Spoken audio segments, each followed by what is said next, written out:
one.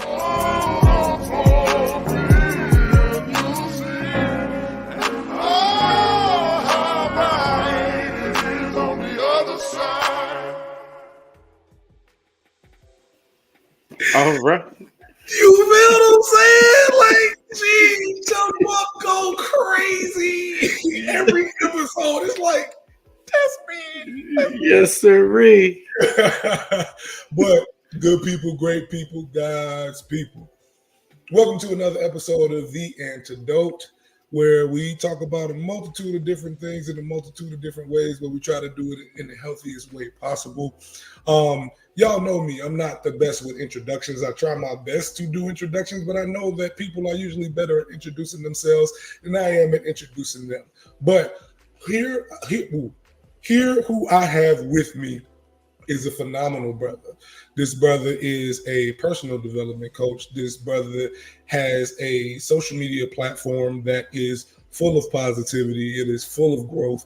It is full of identifying how it is to live your life in the best way possible, how it is that you see fit. But brother, I would like for you to introduce yourself. Tell us who you are, where are you from, what you do, all of those things that we do when we do introductions. For sure. I'm going to jump in. Before I start, I want to thank you for having me on, bro. I've been looking forward to this conversation with you, Professor Odie. I am Talmadge Spicer. I go by Coach T Spice on the socials, and I am a mindset coach, a self-mastery coach on a mission to inspire and empower 1 million people to live by design instead of by default. And the reason why is because I see so many people falling short of their potential and settling for a life that is less than what they deserve. And if I can just show you that the key is a little bit of confidence, a little bit more clarity, and a little bit more consistency, and hold you consistent, hold you accountable through the process, then I think that's the most meaningful thing that I can do with my life. I'm originally from Brooklyn, New York. I'm out in California right now. I did move to Los Angeles in 2018 to get rid of them blizzards. So I'm out here with the sunshine and palm trees. And what else did you ask me? Oh, that was it, brother. That was it. I covered the bases. Yes, sir. Yes, sir. So you said live by default. I'm sorry, live by design and not by default, right? I think that's very powerful, right? I believe that that's something that a lot of us really do not think about, especially in this age of whether it be social media, whether it be, a lot of people talk about living their lives on autopilot, right? Or we talk about, life happening to you and you not happening to life. So when you talk about living your life by design and not by default, what does that mean for you?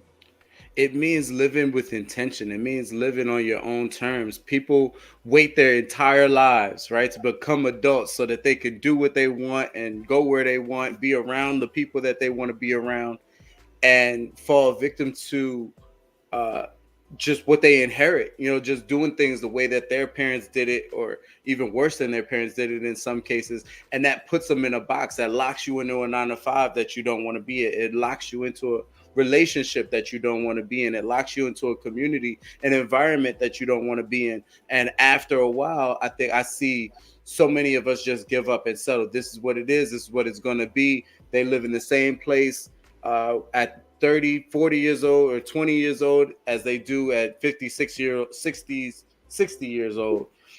Some of us don't never leave our hometown. And to me, that's heartbreaking. If the difference between the two, living by design versus living by default, is just going within, seeing what you actually want. A lot of people want a different life, want a better life, but that first question they don't have an answer to. That first question is, what does that life look like for you? So it's very small, very simple things, very things that we overlook that can make the biggest difference in our lives. But I feel like some of that introspection has become more of a luxury in this capitalist society that's always requiring you to go, always requiring you to produce, and not really allowing you that time for self-reflection. So that's what I'm all about, creating that space for that self-reflection, and then maximizing on our productivity to take action on creating that life that we deserve. Most definitely. Once again, I think that's very powerful. On top of that, I think that what happens with a lot of people, especially when they start to engage in introspection, is that they feel a lot of shame and guilt, right? They associate the lack of achievement or the lack of progress with something that I should have done, something that I could have done, or something that I would have done, instead of something that it is that I can currently do, right? And a number of people believe that they have to go leaps and bounds in order to make progress. And the reality of the situation is that they build a house, right?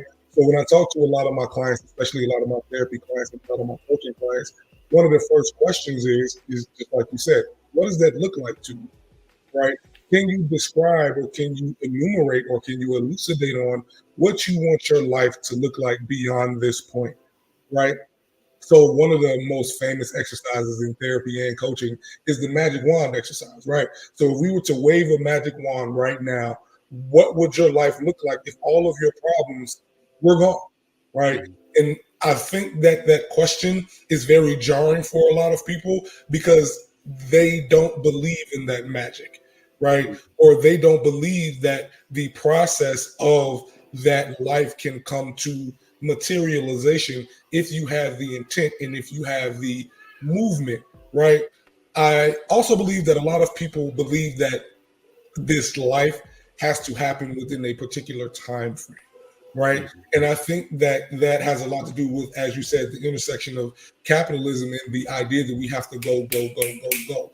Like even within myself, sometimes it's like, yo, even like I at times suffer from this, not necessarily imposter syndrome. Like, yes, I do suffer from imposter syndrome, but other times it's more so along the lines of I'm behind, right? I'm Mhm. behind the ball. I'm not doing what it is that I'm supposed to be doing because as an individual, I'm used to being somewhat of a phenom, right? Mhm. Like I'm used to being the youngest in my class. I'm used to being the person. I'm used to being a high achieving person, right? Mhm. And a lot of people exist in the same space where when they were in spaces of structure or where they were in spaces of performance, because their performance was being evaluated or because their performance was being externally motivated, they knew how to move, right? They did not have to seek that internal motivation, or they did not have to seek that that they didn't have to pull it out of themselves, right? Mhm. Other people were there to pull it out of them. But then when they become adults or when they get to that point of, I can do whatever it is that I want to do, they begin to experience analysis paralysis or they begin to experience the weight of responsibility, right? Mhm. So, talk to us a little bit about that, specifically at the intersection of the hustle culture, right? Mhm. Because I believe that a lot of people ingrain themselves in the hustle culture because they believe that that's how it is that you achieve what it is that you want to achieve. And we're not saying that you should not hustle at some points in times, but the hustle culture specifically talks about not resting. It talks about dedicating your entire life and your entire livelihood to productivity, Mhm. understanding what it means to sacrifice self-care in order to engage in self-aggrandization, or you know what I'm saying, what's the word I'm looking for, self-development, right? So talk to Mhm. us a little bit about that, brother. I think that it has roots in the patriarchy. You know, this leading towards masculine, take action, create, build, is all over the place, right? And I think that it affects men and women ultimately the same but in different ways, right? So men have a fear of being called a bum. Your masculinity, your identity as a man is attached to what you can produce, how far you can go, and they actively tell you to suppress your emotions. It's doing the same thing to women, right? But it's more of a desire to be the boss, to be independent, to not need a man, to be able to separate yourself from the toxicity of a man or the control of a man. And it leaves them feeling unfulfilled in a lot of ways too, because they want to be soft, they want to be nurturing. And I think the commonality between the two experiences is this demonization of femininity, which is your ability to sit and internalize and to explore yourself and to accept yourself and to love yourself and to nurture yourself. I think overall society has this thing, or maybe it's just American society, even American spirituality, Western spirituality, culture, and the capitalistic system as a whole seems to be all against femininity in its many forms for some reason. I knew we would eventually get there, but it kind of came out early. But that's what I'm seeing here, is that we're not being allowed to be with ourselves, to take our time, to slow down, to rest, to relax. And to anybody experiencing that right now, I do want to say something super important. That is, rest is a productive activity. Say taking steps to uh, insulate your longevity is in your best interest, right? Because burning out doesn't serve anybody. I agree 100%, right? Especially with the understanding of how it is that being anti-feminine, right? Being anti-feminist or anti-womanist has a large part or a large portion in this hustle culture, in this burnout culture, because a number of people don't conceptualize it that they're here you go with this woke shit. It's like no. You have to understand that this idea of consistent production without rest in capitalism and slavery, right? You are literally selling your soul.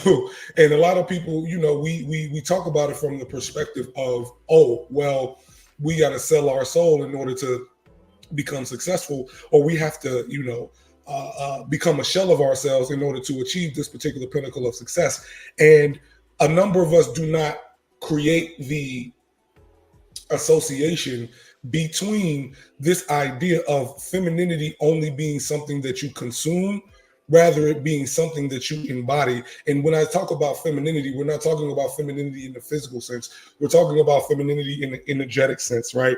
The space of being able to take care of oneself, the space of being able to nurture oneself, the space of being able to love on and love through oneself, right? The ability to be with oneself and to verbalize what it is that you are experiencing emotionally and to value that, right? To have that, to associate value with not only production, but rest, right? Because even when we're talking about the development of the body, right? I tell my clients all the time, just because you're asleep or just because you're resting doesn't mean that you're not doing anything. Your body is consistently doing things that you cannot control, right? Your body is consistently in a state of repair, remembering, and engagement, right? You are asleep, and during sleep, you dream because of REM cycles, right? You engage in different brainwave activities that are literally designed for you to remember what it is that you learn throughout the day. So if you don't sleep or if you don't rest, you can't even register what it is that you have or you are attempting to learn, right? It comes to a point where you are consistently placing yourself in what people would identify as the spiritual masculine, right? Consistently building, consistently attempting to create structure, consistently attempting to facilitate within the structures that are already there, maintaining the status quo, engaging in law and order. But when we don't take the time to really sit and reflect on what it is that we are doing, you become almost, you lack autonomy. Right. You are doing this once again by default and not by design. Facts. Does it make sense? It makes a ton of sense. And you got my brain cooking, bubbling over here, bro. First off, when you changed hustle culture to burnout culture, I think that is more accurate, more appropriate for a more appropriate name for it. But I also had this thought come to me as you were talking that femininity is a luxury, and society makes you feel like you don't deserve it, men and women. If you're broke, you don't deserve that feminine energy. You don't deserve that nurture. You don't deserve that softness, that acceptance. You need to earn it. And I think that, a big part of what I do and what we do on social media and everybody that we interact with is saying that no, it is a luxury, but it's something that you can access for free. It's a part of you. It's something that you were blessed by God with at birth, and you're allowed to tap into it.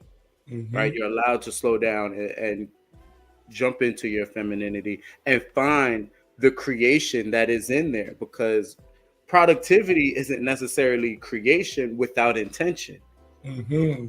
right? So we're all chasing productivity, go, go, go. We burn out. We don't have much to show for what we've been working for.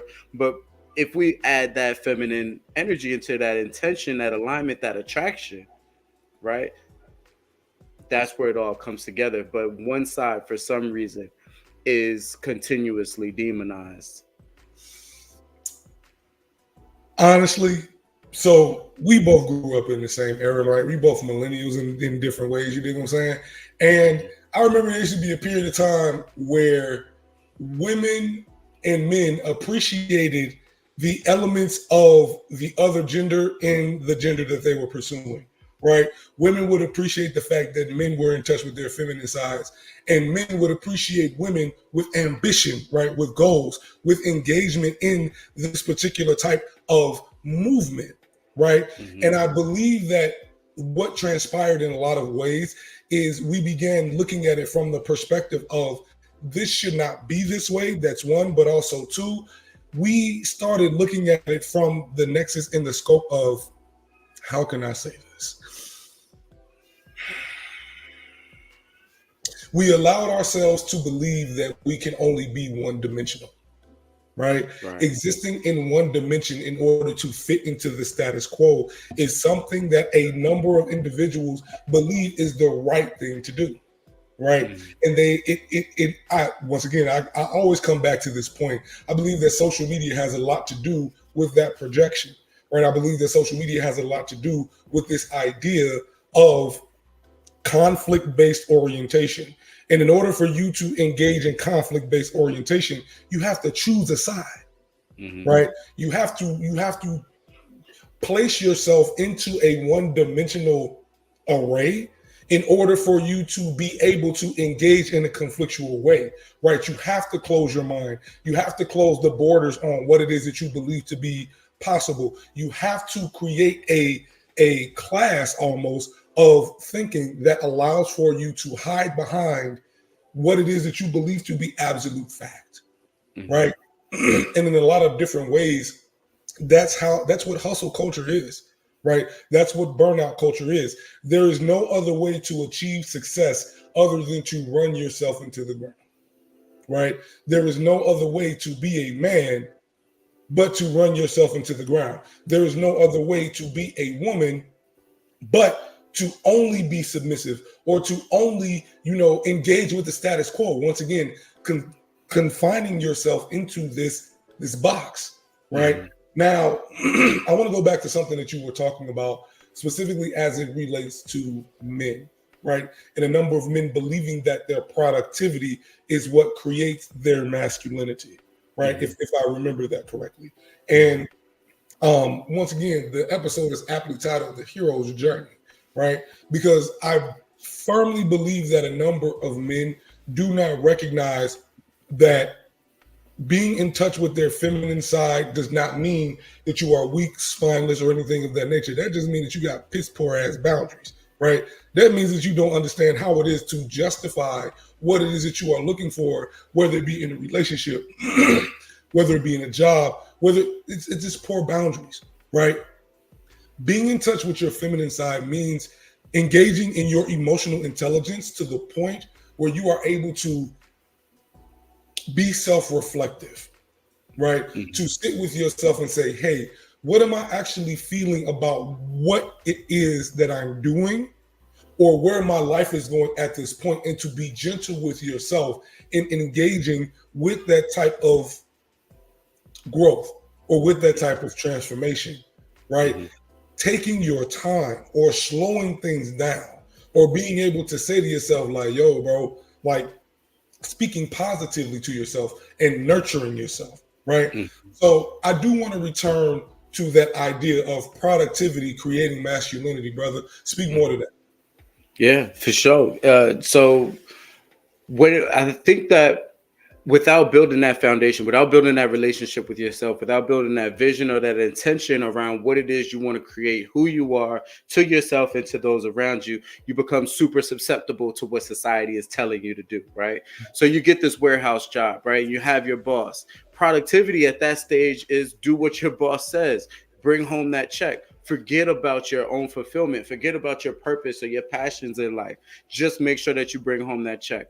And we do it, right? And we don't realize the domino effect of issues that come along with that, because now you're bringing home a check, but you're bringing it home to a woman you cannot connect with, somebody who needs that human connection. We all need that human connection, but you've learned to look at the pain of the void of not having that connection by suppressing it, right?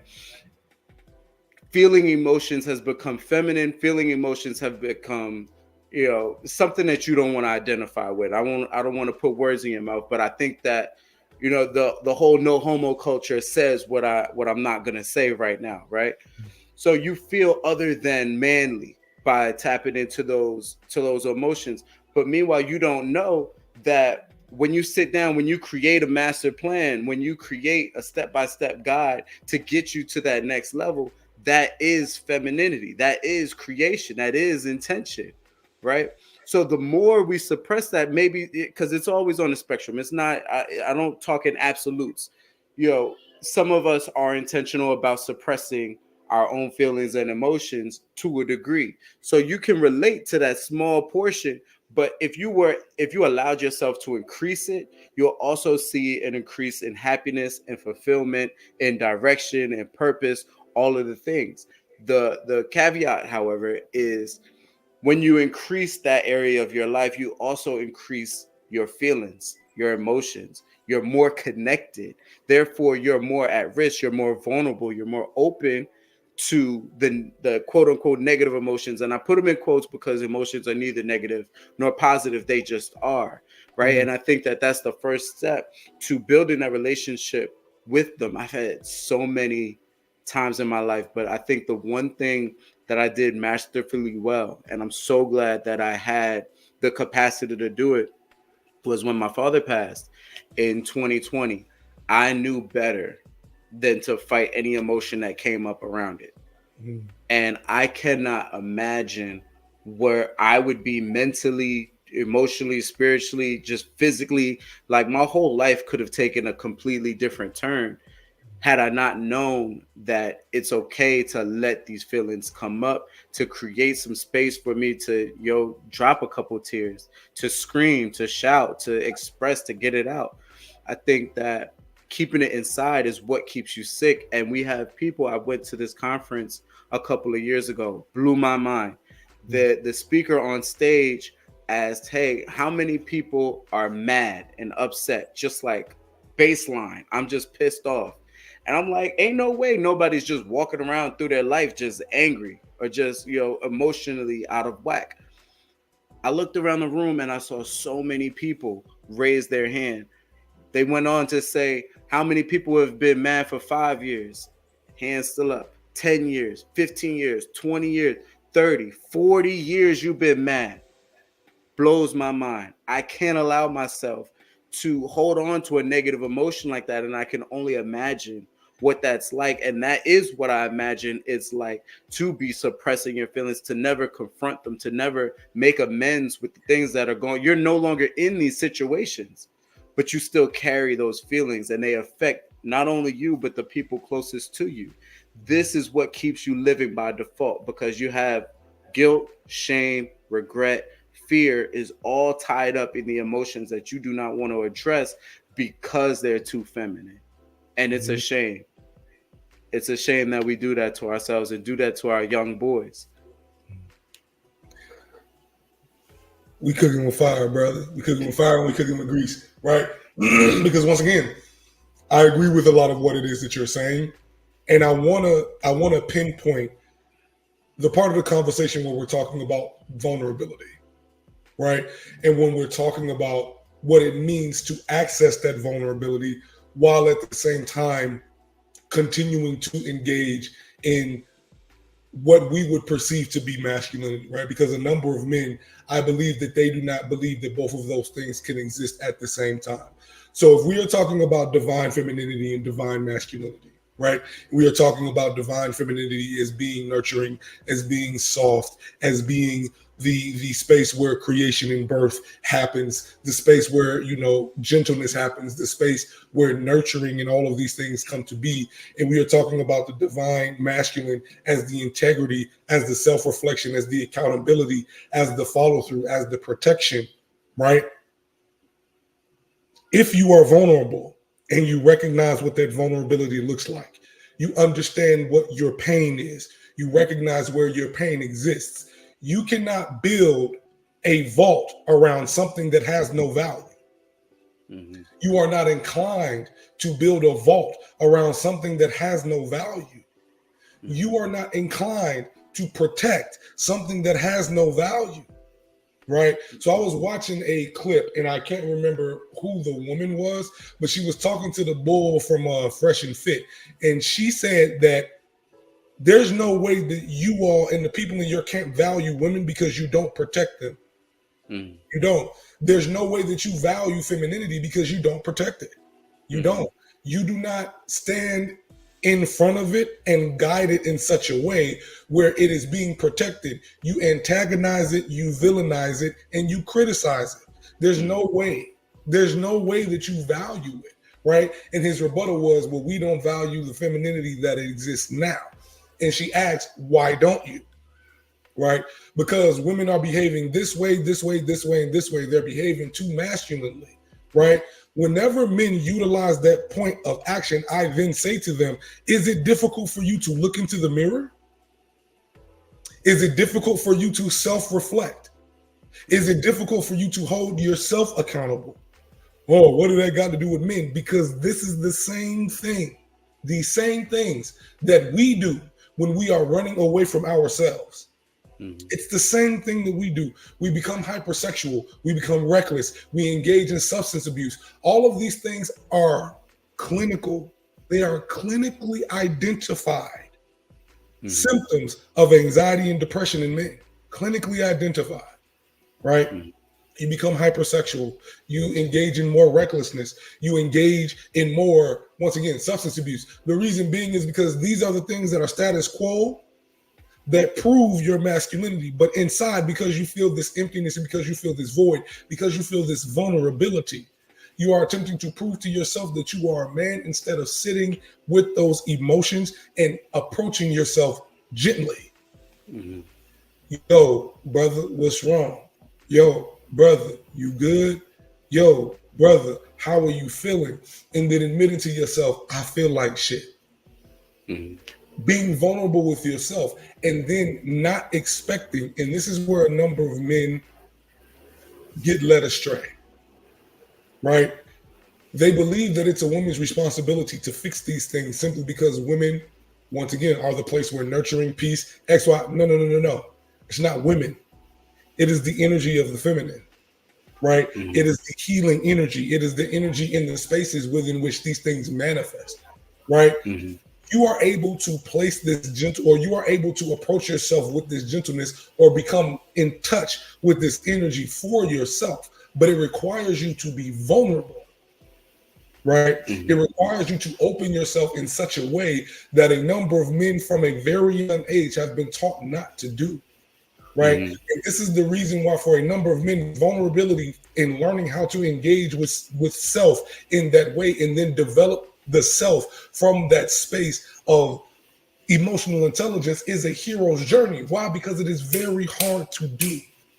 It is extremely hard to do, right?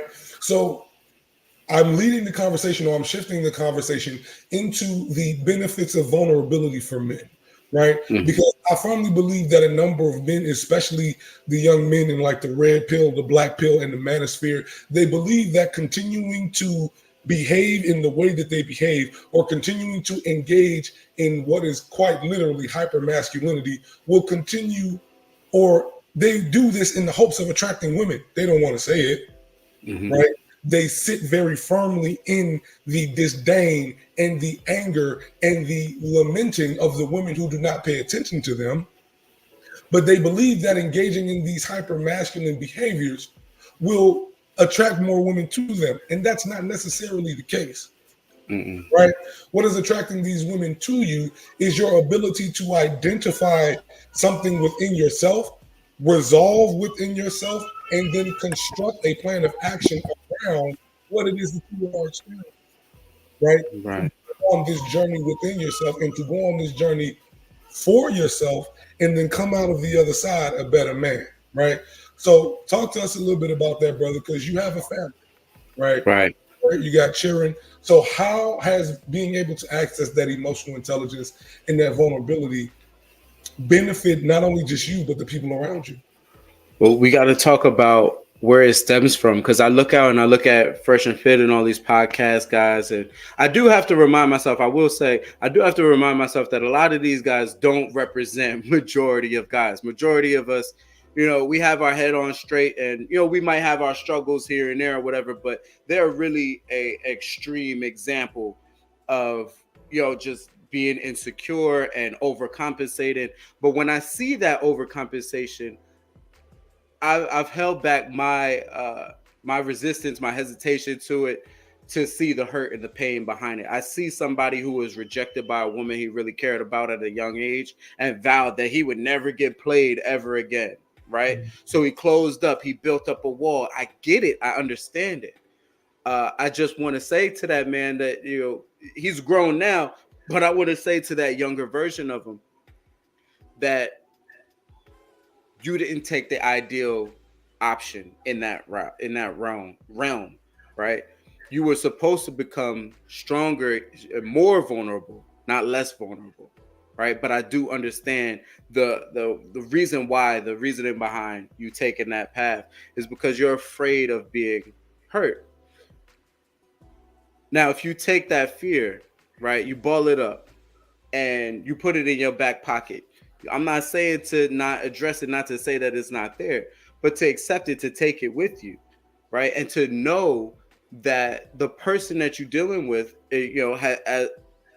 as open as you're going to be with that person, you are risking being hurt in that way again. And that's cool. That's a part of the contract. You are putting yourself in a position to have a more fulfilling relationship. You're putting yourself in a position for that person to actually like you for you. There's men out here. Matter of fact, who was it? It was Shaq recently. Was it on Shay Shay? Where he said you can never open up to a woman because as soon as they see your vulnerability, they're gonna take it for granted. Now, that's one way to look at it because those type of women do exist. But where we thought that that was a problem with our vulnerability, it's actually a problem with that type of woman. And hurt people. So chances are she's been hurt in the past and she's projecting that onto you. But you only understand and see that as a secure being, as somebody who can walk away from a relationship and still be good by yourself. If you can't do that, then what she does, what she thinks, how she feels is going to hold way more priority in your life than it should, right? Because all of that stuff is in her realm, her jurisdiction. That's what she needs to manage. How she acts is on her and doesn't mean anything, little to nothing about you, right?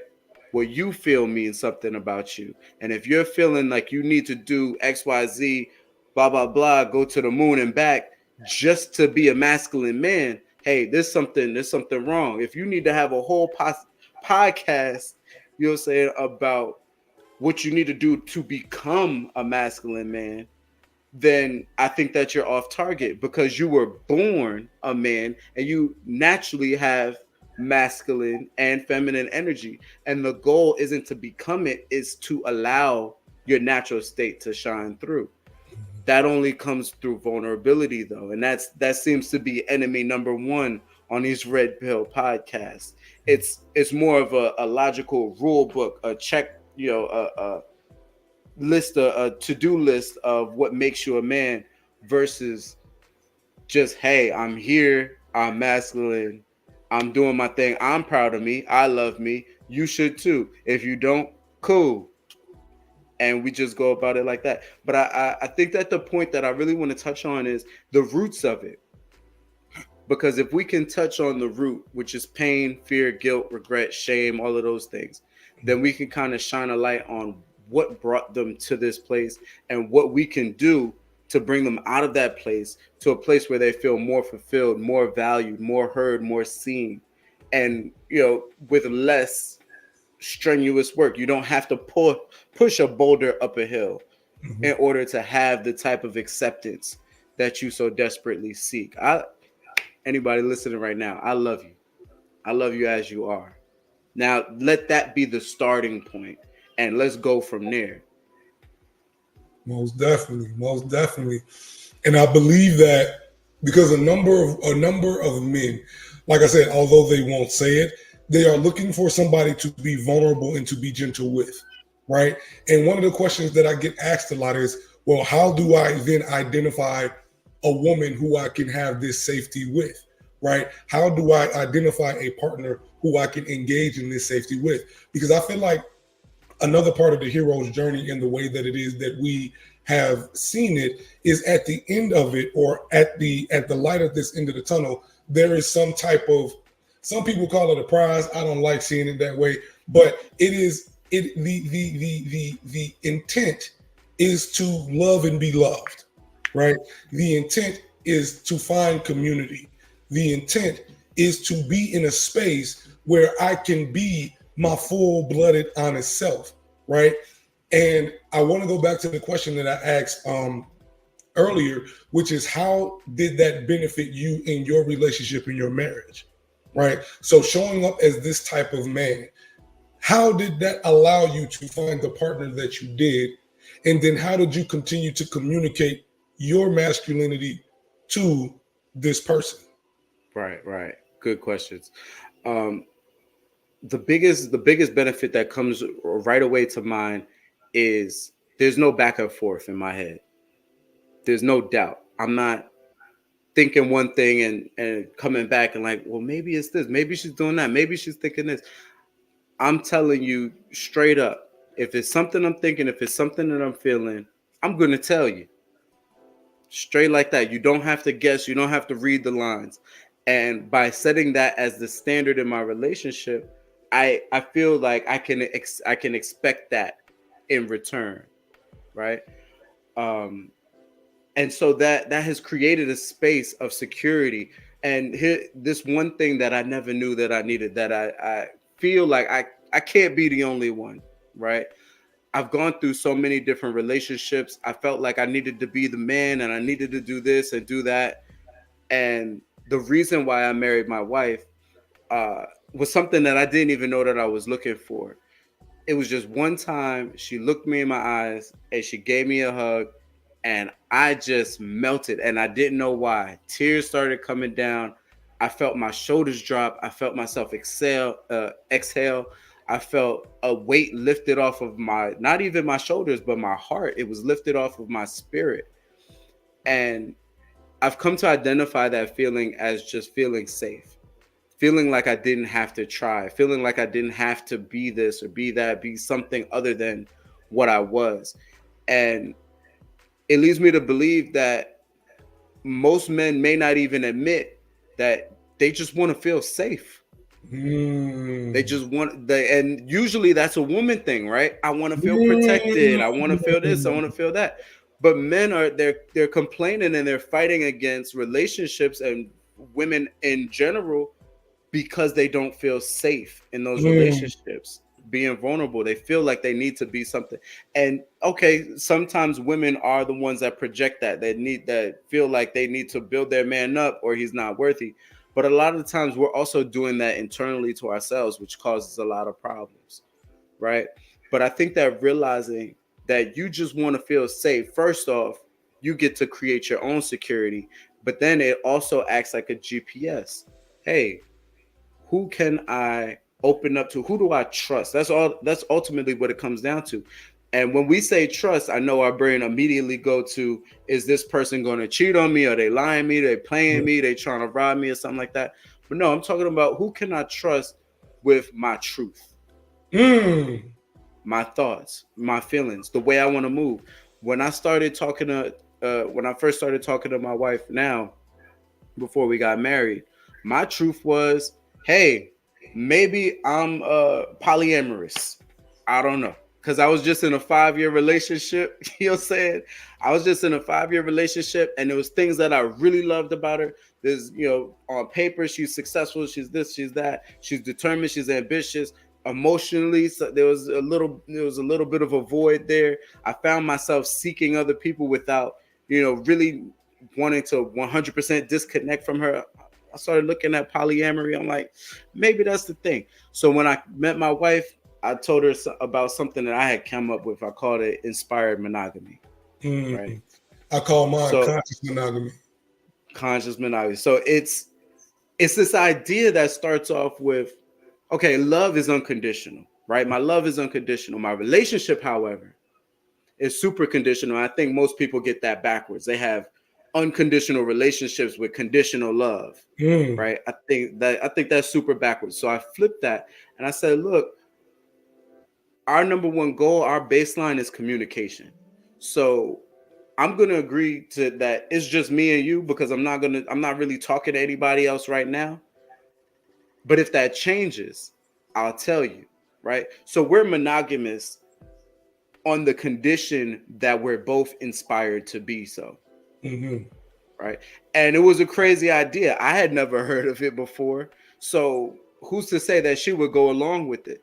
But she had an open enough mind and an open enough patience to say, okay, that's a new way of looking at things, but at least you're communicating with me. So, we're not married. We don't have any kids. We don't have any ties or commitments that's so strong that I can't explore this path with you. So she rode down it with me, and we kind of created what inspired monogamy looked like together. And I swear to you, just that openness alone to just share my truth of where I was in life. And she didn't just run for the hills. She accepted it. She was curious about it. Made me traditionally monogamous. And I got, married for the first time in my life. And I feel like that little key could help so many other people that where they try to control and they try to say that your relationship should look like this instead of based on what's in your heart, that you try to fit it into this mold. That is the thing that kills the relationship.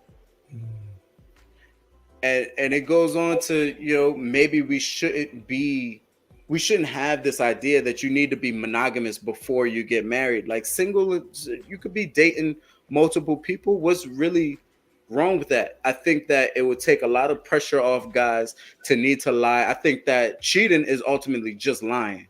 Yeah, right. Like if it's anything that you need to lie about, it's not necessarily the sex, because there's other types of relationships where you have an open relationship. The only thing that I see across the board as cheating is lying. So if you lower that standard and just say, hey, this is for me, this is not for me, then you give yourself an opportunity to create the space for someone's truth that doesn't exist right now, which is why a lot of men don't trust women, is why a lot of women don't trust men, because we're not vulnerable with ourselves. We cannot be vulnerable with one another. And we think that our relationship is supposed to look like this, supposed to look like that. So many people are cringing right now because women are proposing to men. And it's like, okay, it might not be your cup of tea. It might not be my cup of tea.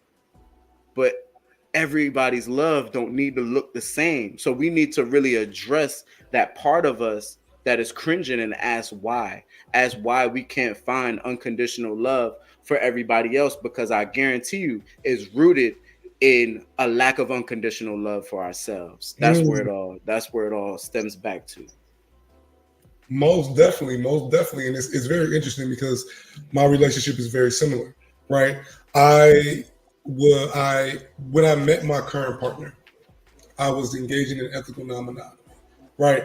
But at the time, I was learning how to improve my ethical communication, right? I was reading the books, I was doing the research, I was, watching seminars, I was doing a whole bunch of things, right? But all of these things required me to be not only just vulnerable, direct, concise, but also honest, brutally honest. Not brutally honest, because some people take that as an excuse to be just mean, right? Yeah. But when I say brutally honest, I mean I had to have a level of introspection that allowed me to verbalize my truth in this way, right? That's one, but also two, my golden rule was I'm never going to make you do something that I would not allow you to do with me. So in other words, if I have multiple partners, you can have multiple partners as well. If we rocking like that, we rocking like that. I don't need to know. If you don't need to know, cool, right? Just let me know. Hey, I'm going to be on this because my concern is your safety. I'm going to be here. I'm going to be doing this. Cool. I need to know no more, right? Had a partner who would tell me, oh, I'm going here. Whenever she said that part of the city, I knew why she was going. And I knew where she was going. She never had to say that. Like, you recognize the pattern. Oh, I'm going here. And you're constantly going here. I know why you're going. And I know what you're doing. But once again, because we've already had this open and honest dialogue, and because I, as a man, was able to understand within myself that I don't own you and you don't own me, and that is my truth right now, it allowed for us to explore this dynamic in such a way where we were able to engage in truth and vulnerability first. We were able to come to each other in such a way where we understood each other first. Right. And once again, I feel like a number of men and also a number of women are so guarded. They are so afraid to just live in their truth that they end up, what I call it is drive-by denial. Right. Because you are not ready to admit your truth to yourself, when somebody else brings it to you, you deny them because you are denying yourself. Right. You minimize them because you are minimizing yourself. And I've done it before, right? One of my previous partners was like, the way in which you identified these partners is the way in which you treated us. And I'm like, I can validate that part, right? I can't validate the other part, but I can validate that part. I can see how it is that you came to that conclusion.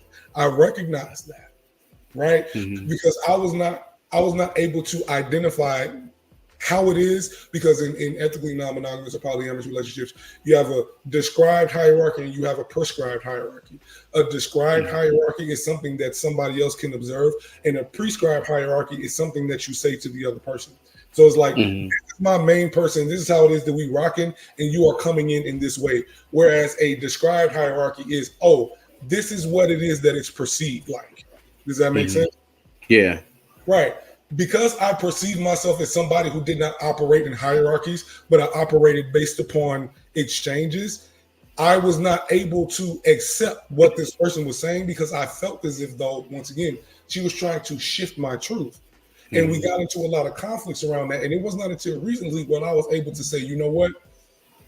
I can validate what it is that you experienced. And I apologize for invalidating it previously because I was not ready to accept that truth about myself. Right? I was not in a space of vulnerability with you in the moment to be able to say, you know what? You're correct. Because I felt as if though, once again, I was unsafe in this arena. I was unsafe in this exchange. Right? And going back to what it is that you said about a lot of men feeling unsafe and just wanting to feel safe, because masculinity is based upon, well, marketed masculinity is based upon not only productivity, but protection. If you are the person who is protecting, you cannot say that you feel unsafe because that means that you are quote unquote incapable of protection. You are incapable of providing or doing this task. Right? So what does that say about now your masculinity is thrown into question? Right? Not only by men, but by particular women. And going back to what it is that you said about those particular women existing, like, yes, they do. Right? But is this person open-minded enough to sit and have a conversation with you as a man, as you setting the tone, right? Stepping into your masculine energy and saying, yo, you realize that you're being minimizing right now, right? Like you realize that you're invalidating my reality right now, right? So I'm saying to you and I'm saying to you that I need to feel safe with you. I need for you to stop jabbing me. I need for you to stop criticizing me. I need for you to stop invalidating me. And what you say to me in response is get out my feelings. Because a man shouldn't feel that way. Yeah, that's trauma. That's trauma, right? Sean. That's that invalidation. That's that inability for you to see me as anything other than what you believe a man should be, Hmm. right? It's your inability to accept my truth for what it is instead of what Hmm. it is that is comfortable for you, Hmm. right? But once again, for a lot of men, all of these things are out of their purview because they refuse to accept the vulnerability that is required in order to even have that conversation, Right. right? Right. I see it a whole lot because when you trigger certain emotions, we tend to just express it, just let them fly, just let it come out however it comes out. But I think that there's still a responsibility for having some decorum in the way you express your emotions, right? I saw that there was a trend maybe a little while back that men were saying that, oh, you want me to be in touch with my feminine side, you want me to express myself and how I'm feeling, but when I do, you call me sassy, which Mhm. I do think is wrong. But I think that there was an important part of what they were missing about their delivery of their emotions. Timing is important. Saying the word, the verbiage that you use, because you can say certain things that put people on their heels and make them defensive, Mhm. right? So what I practice in my relationship is if I need to have that type of conversation, I'm gonna preface it with, hey, I have something coming up for me. First off, I'm taking all the responsibility of what I'm feeling, right? I'm not putting this on you. I just want to make you aware of what's happening, what's my experience, right? So I want to separate you from any guilt, shame, or regret that you might feel that's going to make you defensive. First off, Mhm. second off, I'm not going to start off with what I need from you or what you need to change or what you're doing that's wrong or whatever. I'm not going to point the finger. I'm going to say, hey, this is what I'm feeling. I feel a little disregarded because this and this happened. Like the thing that happened is the secondary focus. The first focus is my experience, just a subjective experience that I'm having that may or may not have anything to do with you. But hey, I started having this feeling when this thing happened. Mhm. Just letting you know. You know what I'm saying? And I think that is created a safe space for us to have more difficult conversations. And it's become important to me because there were so many things in my past relationships that I was afraid to say, and it made me miserable. There was a time in a relationship where I needed to say, hey, I'm just not attracted to you like that, Mhm. anymore. And just thinking about just saying that is like impossible. That fear, and there's so many other things that men want to say that they want to keep it real, but they know beyond a shadow of a doubt in their mind that they can't, and that's wrong because you Mhm. have to say the hard thing. I don't find you attractive. I'm kind of interested in shorty over here. Whatever it is, it's the hardest thing to say, but that's what I mean when I say they want to feel safe with their truth, Mhm. that you have a pathway. You ain't gonna have a tough conversation every day. But if you did need to have a hard conversation that you could do safely without being attacked, without getting into a big argument or a rigmarole, without destroying your family, your household, your space, your peace, they want to know that that option is there for them. And I think that's the biggest thing that has changed in my life. But I don't think it would have happened unless I really confronted those things that I needed to say that I didn't want to say. I did end up saying that, hey, my attraction to you has shifted.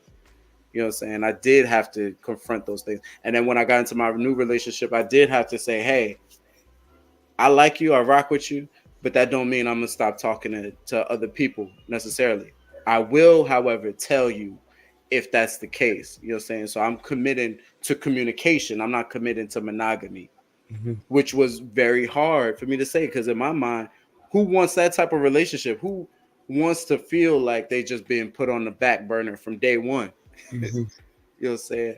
But that wasn't what it was. So it gave me the opportunity to experience what it's like to be accepted for my wholeness, for my truth, which I never would have had I hidden it. So that I think that's a responsibility that men have, um, is to express the truth so that you can experience what it's like to be accepted and rejected for your wholeness. Like a lot of us are getting rejected for being people we not even are.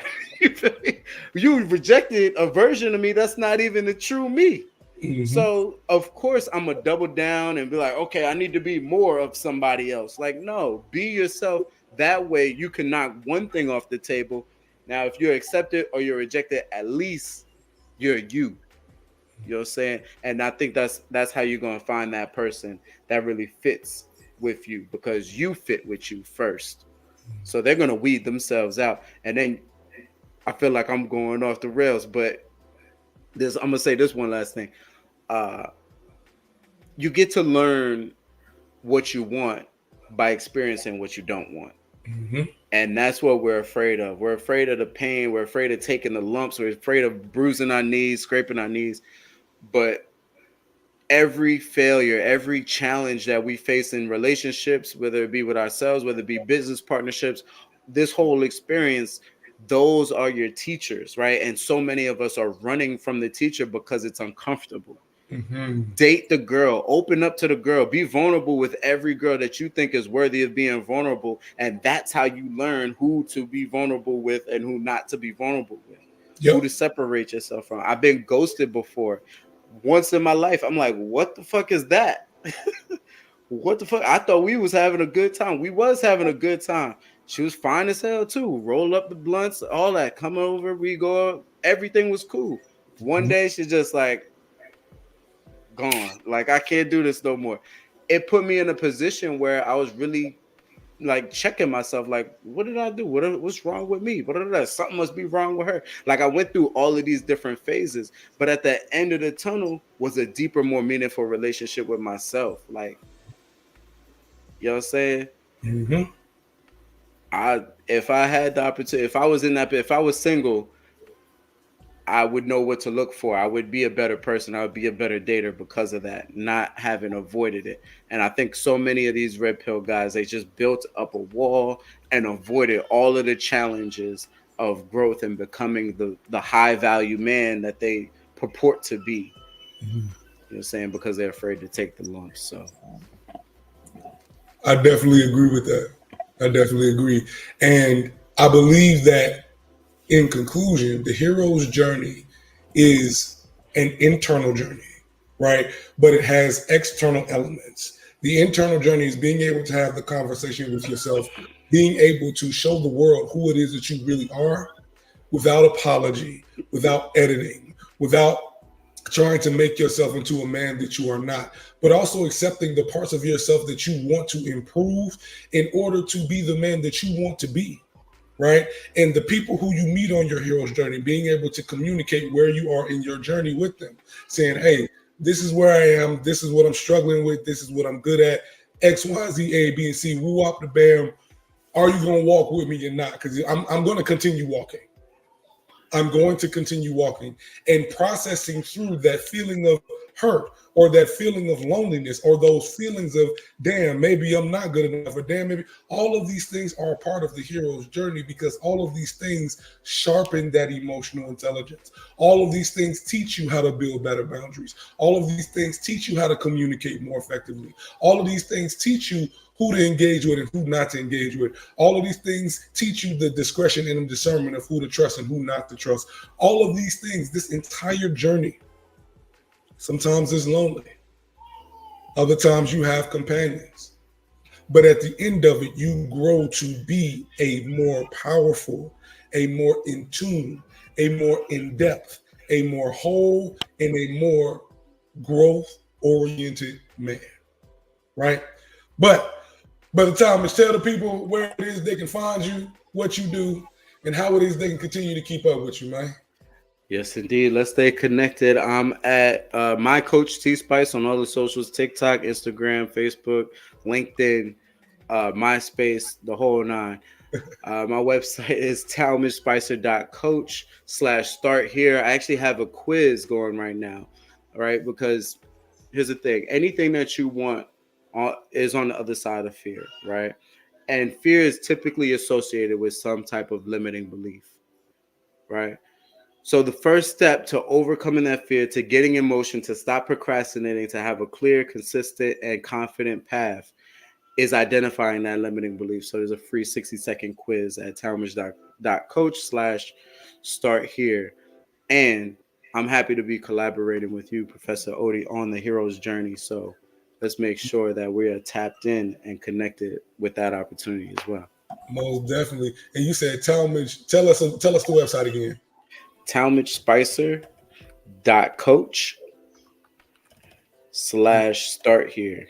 Most definitely. And yeah, we're going to talk to them a little bit about our collaboration, right?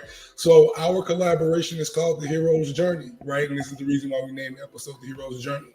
So the collaboration is a course, and it is an online community where it is that we teach men specifically how it is to increase their self-worth, to increase their self-esteem, to overcome some of those negative internal narratives, to face some of those fears, to develop spaces for themselves of how it is to treat themselves better without the external validation of others, and to also navigate these dating spaces, right? Understanding how it is to build themselves and their inherent value without having to utilize these very rugged or these like, just done like, do your push-ups and make up your bed. Like, nah, G, we're teaching you how to love on yourself with love, and without the criticism, without the self-shame, without all of these other elements. But definitely, and yeah, that's the hero's journey, man. We gonna keep us in the loop, right? Keep us in the space, because as soon as the hero's journey drop, you'll all be able to access the community. Y'all will be able to access the quiz, as Brother Talmadge just said. And yeah, that's all we got for y'all, man. This is real conversations with real men about real things. Brother Talmadge, I definitely appreciate you joining me in this space, man. Yeah. Any last words before we dip out? Hey, it's been a pleasure, man. I can't wait to do it again. And to anybody listening right now, don't forget to have the guts to follow your guts, because playing it safe is the biggest risk of all. Let's make it happen. Most definitely. And as always, y'all, peace, love, soul, butter rolls. I'll see y'all next time. Love. Peace.